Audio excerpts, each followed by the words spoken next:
समय तू कितना पढ़ल ना हैं? उस समय कते पढ़ल ना थोड़ा अरे बाबा बीए सुनने के लिए कम लगे कहिए ना कोई ना अपना बीए हाँ तो बीए पूरा डूबे गए परीक्षा देवे में पैसा मतलब नहीं मैट्रिक देवे। कितना में लिखलेला हैं? मैट्रिक कितने में लिखलेला मैट्रिक मैट्रिक 59 में भेल 59 में हाँ 60 में कॉलेज भेल कॉलेज में से पैसा और 61 की 2 में तोरा तुरंते परीक्षा हो गलो वो कहवा प्री यूनिवर्सिटी तुरंत पे हो तो माने आइए में 2 परीक्षा हो गलो और बीए में निकलने तो बीए में बात नहीं सुन पढ़ले 2 बरस तक और ओकर बाद भी का हो ये भी आपसे पैसा हमें मिलते गया और शर्त था कि किसी में फेल नहीं करना। बाबा इंग्लिश में भी बात कर लेते हैं लेकिन मैं इंग्लिश में नहीं बोल पाता फिर हूँ भी बात कर पाता हूँ इसलिए मैं 500 नहीं बात कर हजारों सकता नहीं तो बाबा लड़कन में इंग्लिश से में भी बात कर लेते हैं हजारों लड़कन में से 5 के माने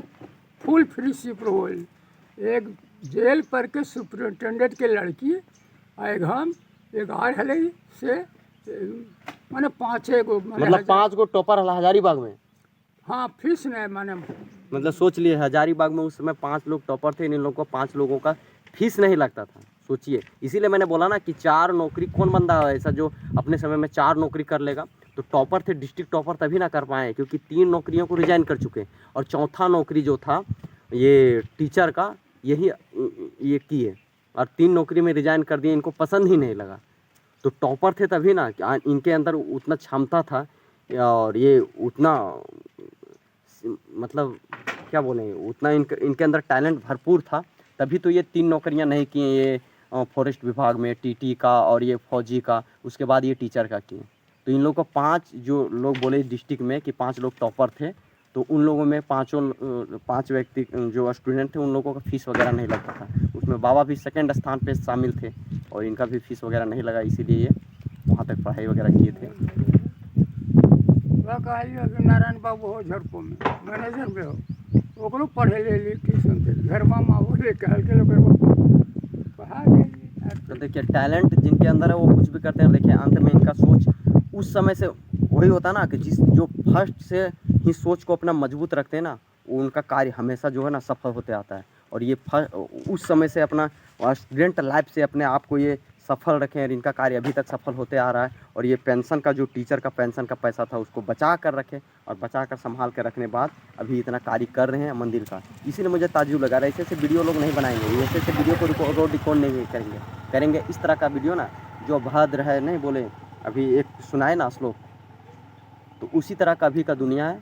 बस और कुछ भी नहीं 12 में 11 के लास्ट भेलो नवंबर में यज्ञ भेल 11 में तकर बाद तखने से फिर है एक यज्ञ चाहे जे कहीं रहे तखनियो भी पैसा जुटा कर 2011 में ना 11 में 2011 में उस समय मामा और बाबा दोनों थे मामा का देहांत अबर 6 महीना हुआ है तो उस समय दोनों थे तो उस समय बहुत बड़ा यज्ञ किए थे गांव में अपने से अकेले यानी कि दोनों प्राणी और इनके जो भी बच्चे वगैरह थे वो सारे लोग फैमिली मिल करके बहुत बड़ा यज्ञ किए थे बाहर से पंडित वगैरह भी बहुत सारे आए थे यानी कि बहुत बड़ा यज्ञ था 2011 में ना बाबा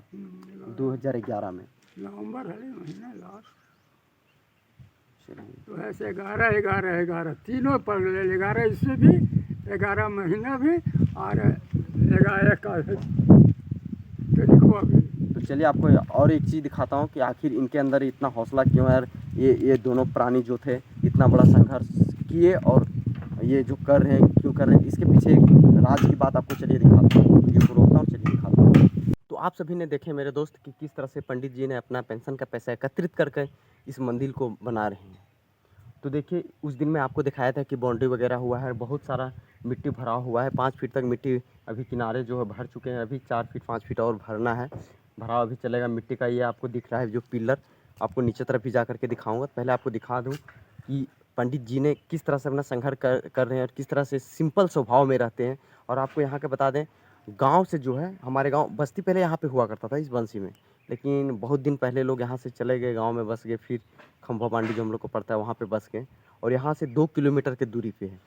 अब यहाँ पे आने जाने में लोगों को तकलीफ़ें तो होती है लेकिन यहाँ पे क्या है कि पानी का सुविधा पीने का पानी का सुविधा नहीं था मंदिर वगैरह जब भी आते थे तो कुआं वगैरह था दूर दराज में लेकिन पीने के पानी लायक नहीं था, यानी कि पानी हम लोग को घर के आस पड़ोस से चापानल या जो भी है कुआं वगैरह वहाँ से लाना पड़ता था। तो बहुत तकलीफ़ें सारा झेलना पड़ता था सभी को। तो इसके लिए बहुत सारे जैसे फॉरेस्ट विभाग या कहीं भी चापाकल वगैरह जो मिलता है सरकारी फंड से, तो इसके लिए हम लोग बहुत दस्तावेज़ वगैरह जमा किए थे और लोगों से रिक्वेस्ट किए थे, मुखिया हैं जो भी हैं, तो उन लोगों से रिक्वेस्ट किए थे कि एक यहाँ पे चापानल जो है वो दिलवा दीजिए। लेकिन बहुत साल बीत गया लेकिन नहीं दिलाए। तो पंडित जी को यह चीज़ भाया नहीं और वो सत्य पे चलते हैं, वो किसी को एक बार बोलेंगे, बार-बार नहीं। तो आपको दिखाए थे ये चापाकल, देखिए वो अपने से चापाकल बोरवेल करा करके अपने से चापाकल लगवाए, अपने से लगाए हैं और मंदिर का सारा खर्च जो है वो सारा अकेले अपने से कर रहे हैं। यानी कि उनको जो चीज़ अच्छा नहीं लगता ना वो खुद से कर लेते हैं। वो किसी का इंतज़ार नहीं करते कि वो देंगे नहीं देंगे, क्योंकि ये जंगल में ये हम लोग का मंडप पड़ता है। जंगल के देखिए आपको झाड़ जंगल दिख रहा होगा इसके आजू बाजू में, तो इधर पड़ता है। तो फॉरेस्ट विभाग का चापाकल आया था 2 चापानल। तो वो क्या हुआ कि गांव के लोग जिनको जो जानकारी जिनको होता है या जो इनसे संपर्क में रहते हैं, वो अपने घर के आस पड़ोस अपने घर के आजू बाजू में करवा लेते हैं। तो इनसे पंडित जी को दुख हुआ कि जब उधर का आया था तो कम से कम एक मंदिर के समीप में दिया देते, ताकि जो पूजा करने के लिए आते हैं या दूर दराज से लोग इस रोड से जब गुजरते हैं तभी चापाकल देख रहे हैं, तो सारे लोग पानी वगैरह पीने के लिए यहाँ रुकते हैं, पीते वगैरह, तो बहुत अच्छा लगता है। तो इसलिए चापाकल पंडित जी दिलवाएँ और सारा कार्य वो अपने किस तरह से करा रहे हो तो आपको दिखाए थे। तो चलिए आपको दिखाता हूँ बाउंड्री जो कर रहे हैं वो। देखिए इस तरह से कॉलम देखिए इधर का, फिर आपको एक बार दिखा दे रहा हूँ। देखिए इतना सारा ऊंचा है, इधर जो मिट्टी किनारे में इधर सारा बहुत सारा मिट्टी भरे हैं। आपको पीछे तरफ से दिखाऊंगा और देखिए कॉलम, ये देखिए कॉलम नीचे से भरा मिट्टी भरते भरते इतना सारा इतना गड्ढा। मैं यहाँ पर खड़ा होकर आपको दिखाता हूँ। देखिए यहाँ से आपको खड़ा होकर दिखा रहा हूँ। देखिए यहाँ पे अगर आ जाता हूँ तो इतने मेरे बराबर इतना मिट्टी भरना है, तभी जाकर के रोड से ही 1 फीट मंदिर ऊंचा हो पाएगा। तो इतना सारा आपको नीचे तरफ दिखाऊंगा। ये देखिए पौंडी 15 इंच का दिखाए थे आपको, और नीचे तरफ से दिखाऊंगा। अभी थोड़ा सा और इसमें जोड़ना है, कॉलम वगैरह डालना है, तो मिट्टी भरने के लिए भी छोड़ देंगे ताकि मिट्टी उधर से जेसीबी वगैरह जो वो डाल देगा, इसलिए इसको छोड़ दिए। नहीं तो इतना ऊँचा करके छोड़ेंगे। तो आपको नीचे से दिखाऊँगा, नीचे से 10 फीट का बाउंड्री करीब हो गया है, 10 फीट का। और ये मंदिर तो आपको दिखाए थे, ये मंदिर आपको तो दिखाए थे, ये मंडप हम लोग को बनवाना।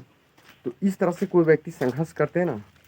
अपने लाइफ में और अपना पेंशन का पैसा बचा करके कार्य करते हैं, सोचिए उनका सोच कैसा है। उनका सोच ऐसे ही नहीं है। बाबा जो